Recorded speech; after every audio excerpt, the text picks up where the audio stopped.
New Year's Day, 1978. Picture this. The suns had gone down in Mumbai, India, and this huge Boeing 747, they called it Emperor Ashoka, is lifting off into the night sky. You've got 213 people on board heading across the sea to Dubai. But then, just, minutes after takeoff, silence. The engines just stopped. So what happened? How could Air India Flight 855 just fall out of the sky like that so fast? Was it pilot error, some kind of major technical failure, or something else entirely? Today we're going to dive deep into the materials you sent over on this. We really want to unpack the surprising bits, the key takeaways, and crucially what this awful event taught everyone about flying safely. So let's get started. Where do we begin? The details. Okay, so Air India Flight 855, January 1st, 1978, takes off from Mumbai, Bombay, as it was called then, around 8 p.m. local time, destination Dubai.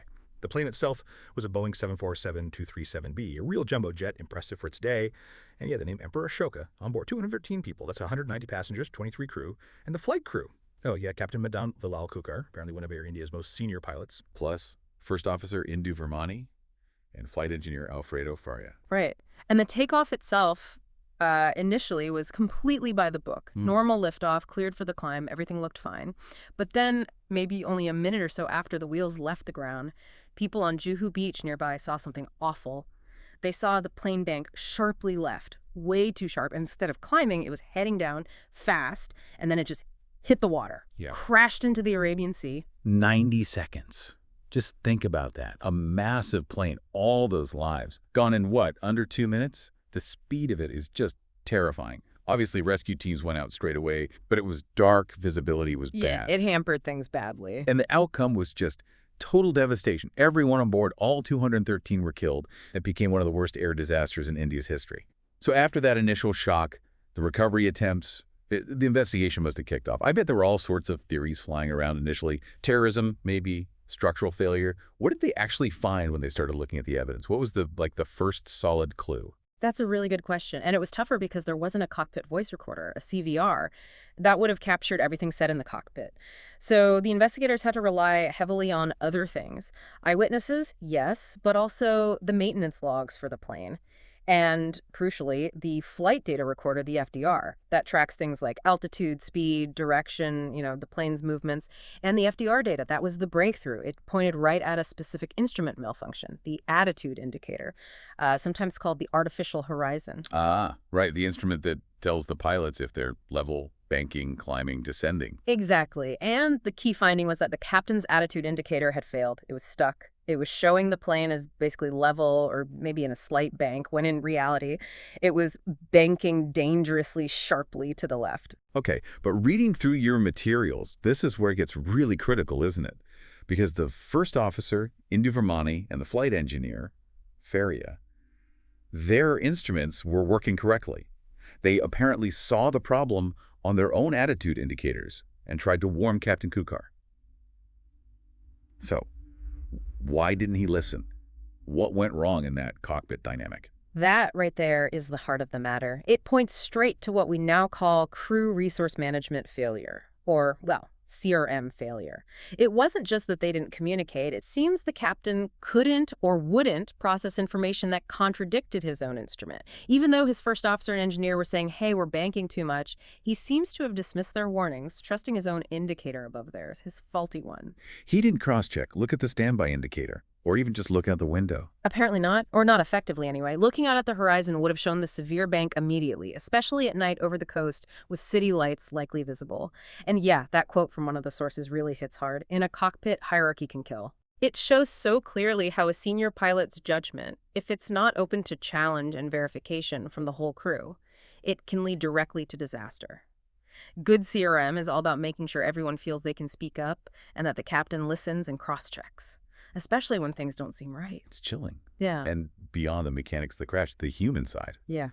It's just heartbreaking. You mentioned many passengers were Indian expats, maybe heading back to work in Dubai after visiting family for New Year's. Families, business people, children too, I imagine. What was the aftermath like for those waiting for them? The impact was just immense, and for so many, it never really ended. The recovery efforts, they found parts of the plane, sure, but the wreckage was fragmented on the seabed. And tragically, many bodies were never recovered.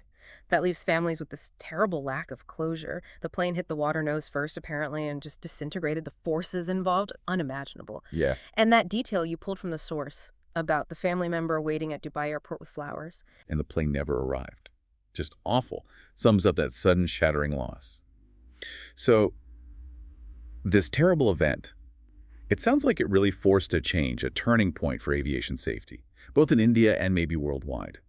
Air India must have come under intense scrutiny over its training, its procedures. Oh, absolutely. The scrutiny was intense, and it led to real, tangible changes. India's Aviation Authority, the DGCA, mandated major improvements.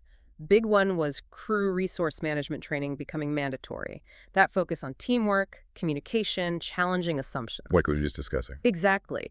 They also pushed for better cockpit instrumentation, and critically, requirements for redundant attitude indicators running on separate power systems. So if one fails, like the captains did here, there are reliable backups immediately available. That makes sense. A crucial backup. Definitely. And these lessons weren't just learned in India. The findings reverberated globally. International bodies, like ICAO, the International Civil Aviation Organization, they took notice. Recommendations came out strengthening CRM enforcement worldwide, emphasizing the need for pilots to constantly cross-check their instruments against each other and against reality. It genuinely changed pilot training and cockpit culture. And that legacy, it lives on today, right? So your sources mention a memorial in Mumbai. Yes, there is a memorial honoring the victims, a permanent reminder. And the fact that aviation students in India still study AI 8585. It's a textbook case, sadly, a CRM failure. It absolutely is. A stock lesson in human factors, how people and technology interact under pressure. It's a grim story, no doubt about it. But there's that powerful message from the source. They died not in vain. Their loss made flying safer for millions. Yeah, that's something important to hold on to. That maybe some good came from such a terrible loss. It really is. It highlights how aviation safety improves. It learns from tragedy. Every accident investigation, as difficult as it is, provides knowledge to prevent future ones. Flight 855 forced a crucial evolution, reminding everyone that technology alone isn't enough. It's about the humans using it, working together. Yeah, this whole deep dive really underlines that, doesn't it? Yeah. That delicate balance between sophisticated tech and, well, human judgment, especially under pressure. And it makes you appreciate how vital that CRM training must be, giving crew members the confidence, the procedure even, to challenge a senior officer if something feels wrong. That's precisely the goal, to build a culture where safety trumps hierarchy, where questioning isn't seen as insubordination, but as a vital cross-check. It hammers home that lesson. It's not just about reading the dials. It's about communication, courage, teamwork, and trusting, but verifying. So in the end, safety in the skies isn't just about the engineering, the metal, the circuits. It's built on that foundation of trust, vigilance, and teamwork in the cockpit. And maybe that leaves us, and you listening, with something to think about. When was a time, perhaps in your own life or work, where you saw someone trust something or someone without maybe double-checking? Or maybe you held back from speaking up yourself. What was the potential cost of that unquestioned trust, that silence? Something to ponder.